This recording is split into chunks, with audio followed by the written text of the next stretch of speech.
Welcome back to the MPC podcast. It is 2026. I'm still questioning myself where 2025 went. It was a crazy year, but a lot of fun with these two guys next to me. We got Jake and Dom.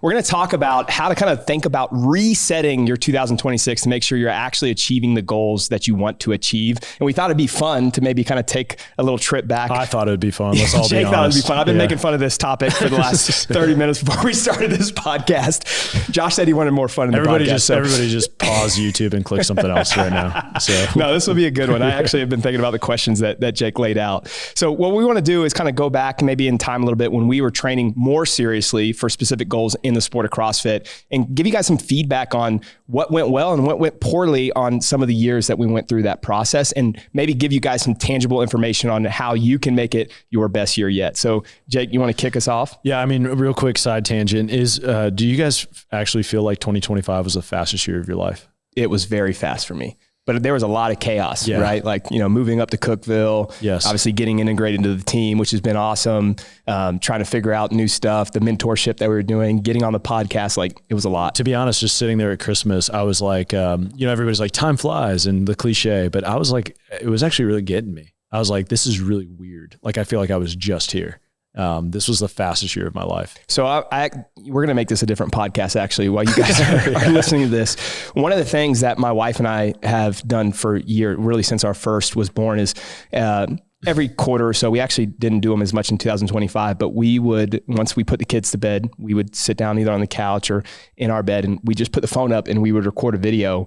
And the goal was just to like speak from the heart, like what happened that quarter, what went well, what went poorly, things about the kids that were changing, like, hey, you lost your first tooth, or you said your first word, and all. And it really, honestly, each time we cried, because like, I'm not that emotional until it comes to my wife and kids, but then it becomes like this huge sob fest. The reason I bring that up is it always, when we finish those videos, makes me think of like, I need to cherish the time that I'm in. And I know we've had a podcast on that, but I think it is important that we get caught up in the season. We're going to get caught up in CrossFit as before it's going to be the CrossFit Games again, and another competition that you're doing. Make sure you slow down and remember the things that matter most in your life, and in particular, your faith and your family, so that you're dedicating your time to them just as much as the sport that you love. Live life backwards. When on scriptures, when Paul's like, imitate me as I imitate Christ, I often think of that verse of imitate Brandon and then I'll imitate Christ. Oh man, you imitate Christ. Don't imitate me. It's baby steps. How many fails every single day? That is a good, I'm going to segue. I'm going to use that as a segue, but it is a good segue into what I was, it is the new year and I hate cliches and stuff like that, but I did think it would be fun for people. Like we want to use it. What's the purpose of the podcast, right? Teach, right? We're teachers. We were teachers. Dom, you've been a teacher, like all you coaching, right? From the very beginning. We taught something a little bit different, but we've all taught fitness or literally in a classroom. So we want to use a podcast to teach. And I think sometimes we don't, maybe get a little more, we've done a couple of times, a little emotional or whatever, but like actually have a time to just sit down and reflect and teach through reflection. So like look back and look at, all of us train competitively for CrossFit. None of us are Brandon was as good as Brandon. Yeah, exactly. Yeah. Imitate Brandon as you imitate Christ. Dom and I sucked. I think Dom was probably even better than me. I was probably the worst in the group up here. Dom was fit. Yeah, but we went all out. We all went all out for a little while. And I think it'd be cool to look back and go, so the topic I had in mind was look back to the worst year of training that we had, the mistakes that we made, and how can we teach you guys through some of the mistakes that we made when we were training competitively too as well. So I don't know who wants to start. I mean, something that comes to mind quickly is just like back when I started CrossFit, which was around 2012, like early 2012, coaches were not really much of a thing. And they started like coming on the scene in like, I would say probably like 14, 15, even some of the athletes I knew in 13 that were like making the games had just gotten a coach, but like they weren't like super popular. For example, there was a lot of like blogs from coaches or blogs to follow, like a ton of blogs, of blogs. Like obviously CompTrain was really popular, like in the 15 to 18, 17 time frame. But like I was thinking of a blog that I followed, which was like Outlaw way back when I first started. That was like, but that's what people at my gym were following that were good. So I was like, oh, then I need to follow something structured. Cause originally I was just like taking CrossFit.com and putting stuff together myself. Cause I thought I could figure it out, because I was watching videos of the guys in the CrossFit space. They were like, oh, I don't need a coach. I can like write my own programming. So I was like, oh, you don't really need a coach for this. You just got to work out. Dude, yeah, that's what I was doing. And I think that was like probably the biggest thing in retrospect of my whole CrossFit career as an athlete that I would think about is I wish I would have started with a coach much earlier because I could have. Yeah. I probably could. And I knew coaches that probably would have helped me figure that stuff out probably in 2014 instead of waiting all the way until like 2017. Okay, but what do you say to the people right now who are listening? They're like, of course you say that, Dom, you're a coach in the sport. Like, isn't that just a subtle plug or something? Like what? Yeah. I mean, 1 year with the coach, I went from like 2000 in the open to 300th. And this is in my region at the time because there were still regionals, to 300th in the region to missing regionals by like 5 spots. Yeah, wasn't that in good. a 2-year time frame. What specifically changed getting a coach? Like the top 2 or 3 things? Yeah. So I think a big thing was when I first started CrossFit, I was actually really weak, but I think a lot of it was like ill exposure to Olympic lifts. Like in my previous just sports, I just never really Olympic lifted. So I had to learn how. But I went like really strength biased myself, like without having a coach. And then I didn't really know how to get fit again. Like I didn't understand how to train energy systems at all, really. I was just ripping like CrossFit workouts all the time. And when I got a coach, we like identified those limiters and actually worked on them consistently, did them first in a training session instead of always lifting first. Like I think I always lifted first in a training session from 2013 to 2017 until I had a coach, always. That's just like what you did. It was like you lifted, maybe you did some skill and then you did a Metcon. Like, or every once in a while there was no lifting at all and you would just do like 3 CrossFit Metcons in a day. Like, if that's what we were doing, or my friends were getting every day. Yeah. Those were kind of fun days. That was no problem. Yeah. When I first started CrossFit, it was just chaos. Yeah. That would be probably point number 2, but I would say point number 1 really just being like, I needed a coach because I honestly didn't know how to identify limiters and how to actually appropriately program them based on, and this was probably the biggest thing I would say, like Matt Torres was my coach. This is the biggest thing that he did for me was he made me realize like, dude, how much you're training and how much you're trying to do is so unrealistic with the rest of your life because I was finishing college and I was coaching full-time at a gym, which was about 15 hours of coaching a week. So it was unrealistic with like multiple days waking up at 4 a.m. to open up the gym, sometimes closing the gym, working out in the middle of the day. Like all the stuff I was trying to do was so unrealistic. And when he actually pulled back my training volume, or we decided certain days that were like single sessions, some days were double sessions based on what I was doing, I actually started to be able to recover. And not only, which was crazy, is like I actually got stronger. Yeah. Too. Yeah, I think that's a common theme in CrossFit. I mean, we still take on athletes that probably are doing too much and we just pull back the volume without even much else changing and they get better because they're actually recovering. And we've had plenty of podcasts on that. I'll kind of flip this on its head. I do think it is important. Coaching, finding an individual coach, I think is kind of the best way to get better faster. You have to find the right coach. I think to your point, Dom, you mentioned like people just signed up for blogs or group programs or even sign up with coaches because another good athlete is with that coach. And that doesn't necessarily make them a good coach, right? Like LeBron James has a strength coach. It doesn't make that strength coach a good coach because LeBron's good. LeBron's naturally good. And a lot of athletes are just naturally gifted in the sport. And that's not throwing anybody on the bus. There's so many amazing coaches, way better than I'll ever be in the sport. But there are also a lot of those that don't have any high level athletes. They really know what they're doing and they just don't have the exposure because they don't have a CrossFit Games athlete. So I think that's important. If I were to answer that question, I think we should sit on that for a little bit longer. Like just really drive that home. It's like how many conversations, just being at a higher level in the sport now, being at like the CrossFit Games and going around. And like one of the things when I first got to Mayhem, I was the most excited about was having conversations with some of the coaches that I had followed for a little while. And I never had a conversation where I walked away where I was like, that guy or gal is an idiot. But I have had some conversations where it was like, it was a confidence builder for me where it was like, wait a minute, they're not doing a whole lot different at the time a few years ago. Yeah, they're doing what I'm doing, right? Like they don't like, there's nothing, you know, maybe what a lot of it is right place, right time, right? Like you get the right athlete, which is, there's nothing wrong about that. That happens to all of us. Shoot, I'm here because of right place, right time. But I think that is an encouragement to people listening when you're looking for a coach. We mentor coaches, right, who are not well known at all. And that's a common question that I get with some of the mentees. I don't know if you've gotten it, Brandon. They're like, well, how would I ever sell myself against you or Brandon or Dom? Sure.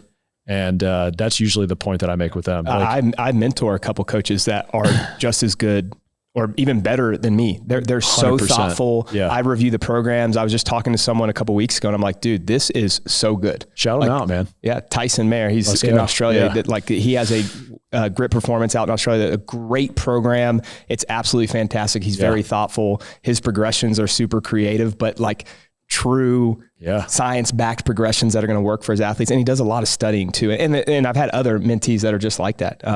So I think it's the reason I bring that up is it's just, there's so many good coaches that maybe don't have the exposure. And so when you are searching for a coach, don't just go with this coach has all the best athletes. And we're saying that from Mayhem, where we got a ton of really good athletes here, but it doesn't necessarily make someone a good coach. I think that's important. One of the things that I think will help you is finding a coach that you can relate with. You don't always have to have this deep relationship with your coach. I don't think that's necessarily important, but having somebody that you can believe in, you trust in, there's buy-in there, helps with the athlete.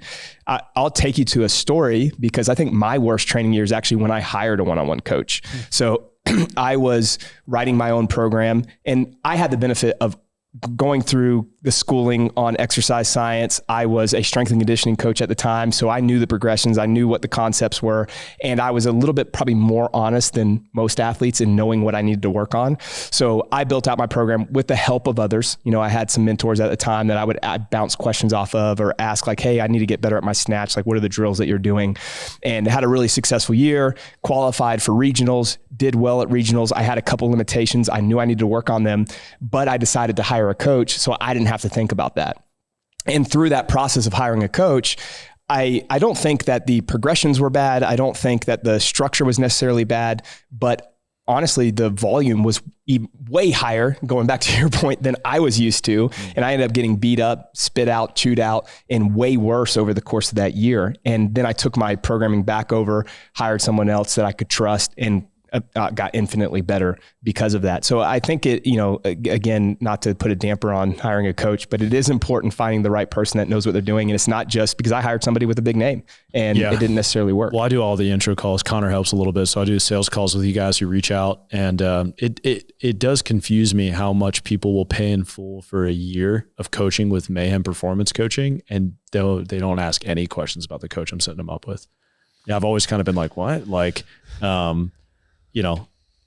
I'm just a great salesman. No, I'm just kidding. I'm kidding. That's not it. It's Mayhem. It's the brand. It's right. Like it's definitely the brand.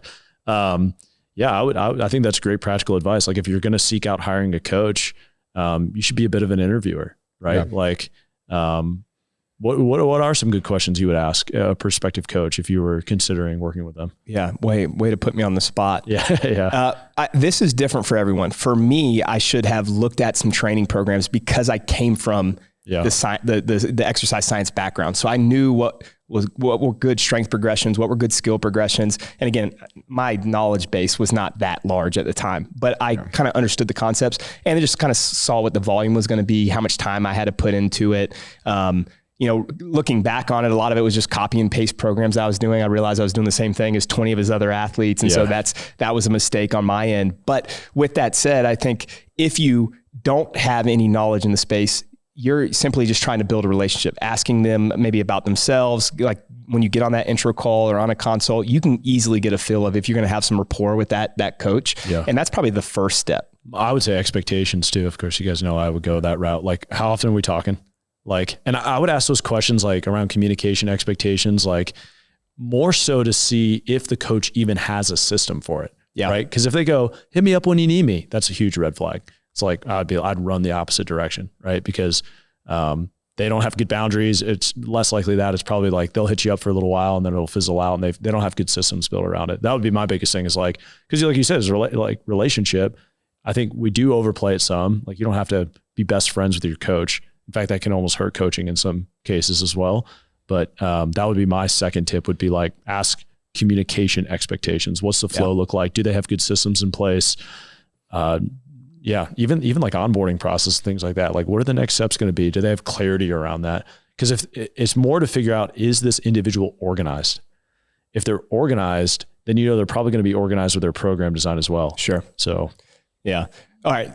I just talked about coaches. I think more about like what maybe we do wrong in those bad training years for me. And this probably goes back to what Dom was mentioning about, you're opening up the gym or getting up at 4 a.m., going and opening up the gym. You're still finishing school. I was kind of in the same boat where I was running a gym, owned the gym, and I was also still a strength and conditioning coach at a school. I coached football at the time. And so there were so many things going on that I would just try to squeeze my programming in. So my fault for not warming up correctly, cooling down correctly, trying to squeeze a ton of volume into a 90-minute window and then come back and do a second session. And I got burnt out because I didn't have my priorities in order, which, by the way, we just did a podcast on that as well. Well, this wasn't planned, but that was actually going to be the exact same answer that I had, which I was curious to see if we gave our answers. We didn't know each other's answers before this. The worst training year I had, I think it was either 15 or 16. I started probably around when you did. CrossFit's 2013. So maybe like a year after Dom. I wish I would have known you were like 3 hours south of me. We would have trained together. That was going to be a lot of fun. That was going to be my like third point. Actually, it was like once I got a coach and got everything else, is I had zero training partners. Yeah. Like for most of my competitive career, and that once I actually got better, one or two guys or stuff would have been good. Which I found a couple like right at the end that I was training with a good amount. And I was like, man, if I would have had this like a year ago, I think I actually would have made it. Yeah, that's cool. I was always blessed with really good training partners, but similar. It was funny, like similar to you, Brandon. The worst year was the first year I hired a coach, and it had actually absolutely nothing to do with the coaching experience. The coach I actually had, Rich Klobler, who Dom knows, was fantastic. Like it was awesome. He actually pulled me back a good bit. Like communication was great. Like, dude, Rich inspired. Like he was like the first person to make me go, man, I actually think I really want to do this. So I have nothing bad to say about Rich. It was on me, and in some ways hiding it from him and not communicating with him appropriately. But similar story where at the time I was on a team that made it to regionals. I can't say I got to go. I hurt my shoulder beforehand, but I always say it was like the hurt shoulder. More context there is I quit because I was overwhelmed. Right. It was like in the fall, I was teaching full time. We were opening a gym, like very similar. We were in the process of opening a gym. So that was taking up a lot of time. I went back to grad school and I was doing graduate school full time, getting my master's in government. I was cleaning the gym. That sounds really boring, by the way. Dude, I drug Madeline out. We would drive from Lakeland, Florida to Tampa an hour to go clean the gym 2 days a week. For what? Just to make some extra cash. Like, I don't even know why we were doing that. So we would get there at like 8, 9 o'clock at night, and I'm like working out as she's starting to clean. Y'all know Madeline, of course, she's a freaking workhorse. And then I'd meet up with her after and go like clean the bathrooms, and we would leave. And it was, I've told this story before, but it was one night I just had a bad workout, had an absolute meltdown. I'm crying. Like, I'm not a big crier. And I'm punching the floor, cursing. I just completely lost it. I was so burned out. And we got in the car with Madeline. And again, my wife is so chill and laid back, but she like looked at me and she's like, I think you should be done. And it was like Madeline's like very kind, sweet way of saying, you're done. You're done. You know? Yeah. And that was it. But that was my worst year of training. It was just an inability. It was the ignorance on my part, mid-20s, thinking I could just like, all this, it looks so, it's so simple and so stupid now, but it's like, dude, what an idiot. Like, you really thought all that stuff wasn't going to impact you in the gym, and then not telling Rich and pulling back strategically. And I mean, I buried myself. Yeah. So, well, I mean, and you guys can tell me if you agree or disagree, but what's like the common thread of all of this is you didn't at least feel the warning signs that were popping up, because I'm sure you kind of felt a little fatigue. It's like Sean talked about this morning about stress, right? Yeah. Like you're running on hormones, and you're running on high all the time. Yeah. Eventually the car stops. Exactly. Right? Like there's no gasoline left in it. And so, our priorities weren't aligned. You probably were too focused on just the sport and not the other things that mattered. So that's a huge problem. You're overtraining. You're limited on time, which means you're trying to crunch everything into a training session, and you are overworked because you were doing 15,000 things, just like me and just like Dom. And I think honestly, the athletes that don't see progress right away that I've worked with usually kind of fit that bill. Yes. Right. They're doing 1,000 different things. A lot of them have families. They have a very intense job. They're very focused on, the sport. And then all of their emotions are tied to how well that training session went, which I know we've talked about plenty in here, but I think that for those, like if you can like free yourself from that and just say, hey, this is an opportunity. Each day is an opportunity for me to get better. It makes it so much more fun and enjoyable, even on the bad days, because the bad day is going to lead to a good day. Yeah. I think that's a big one, is like I call just like a false priority, is when I was in that phase of my life, like if you looked at my life, you knew what my priorities were, but I was telling everybody that my priority was like, oh, I want to be really good at CrossFit, but it actually wasn't true. Like my priority was like, I wanted to graduate from school and have my degree. Like I had a 40-hour like unpaid internship, like 40 hours a week unpaid internship that I was doing. So like, I was like, oh, well then I'm going to use this time to get strong so I don't have to do CrossFit workouts. But I still would say like, that's my priority eventually. And I think it was just a lie. Yeah. Because I wanted it to be and I wanted to do it. But I knew like deep down, I knew it was like impossible with everything I was doing. Where I've come full circle is that for a long time, I was like, okay, like, all right, so 28-year-old Jake, what advice would I have given a 24 or 25-year-old Jake? It would have been like, oh, you should just quit earlier because you're going to quit anyway. You're going to burn yourself out. Now the advice I would give is like, dude, you actually could have been on that team that went to regionals. You could have actually said that you could have just pulled back. Like if I would have actually just been like, I'm going to do 5 60-minute sessions at that time, even where I was at in the season, the fitness was already built. It was done. It was there. I was fit enough. We actually had a guy who replaced me on the team. And it's really a toss up on whether we would have even made it or not. The team snuck in last place, like into regionals. We're the last qualifying spot. So if you like put his numbers against mine, I don't really know. But at the end of the day, it's like, I could have actually had my cake and eat it too. Brandon, you've made that point before too. You're like, you don't have to, we're not saying give it all up. No, like, not at all. Yeah. It really is just reordering how you're doing your life. 100%. And I firmly, even with high level athletes, I think that if they can find to truly protect the most important priorities in their life first, and then CrossFit is underneath that. And CrossFit is a way to enrich those other priorities. Even if CrossFit is your full-time job and you're trying to win the CrossFit games, it frees you to have a much better opportunity to do that than when every single session, every missed lift or every good lift is what dictates how you interact with every other human being throughout that day. Yeah. Everything can't bow down to CrossFit. CrossFit has to bow down to something else. That's exactly right. Once I did that too with my life, I actually got way better. You know, you guys always joke about me being fit, but like the fittest I was probably 2018, 2019, something like that, where I was not doing CrossFit full time. I was still going in and training hard, but it was just the thing that I did to make sure I stayed in shape. But because I had my priorities aligned, we were starting a family, great relationship with my wife. We had our first daughter. And so I had all these other things and those were my priorities, but I got so much better. I was the strongest I've ever been. I was the fittest I've ever been. I remember I did the open that year, didn't submit my scores, and I would have been like top 10 in the world. And then it was crazy. Yeah. And then what was next after that? I think it was maybe just regionals. I did all the regionals workouts, would have qualified for the game. I mean, and of course it probably would have turned out totally different if I was on the competition floor. But the point is like, that was like almost redeeming for me of like, to your point, Jake, if I just would have prioritized this better, not overtrained. I was doing one session a day. I felt so good by doing that. So that's my point is like, yes, it's still important for these people. And I understand that, but we want to make sure that it is leading to a better life long-term. Yep. And by doing that, you're actually going to get better at the sport. For sure. It's good. Simple. Done. Cool.